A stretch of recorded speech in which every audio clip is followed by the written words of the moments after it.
So in this video, we will see that how the patient can invite their relative to join them in the online video consultation with the doctor.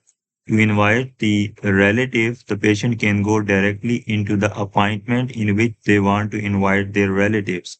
By clicking on the invite user, they can simply put the email address of their relative to which they want to invite into this consultations. So they can simply type their name here and they can click on invite. The user, the guest, the relative will receive an email with all the information necessary to join the meeting. This is how they can invite the relatives to their meeting. They can only invite one relatives to one consultation. So now they can see that they have invited Muhammad Awaz to this meeting. Thank you.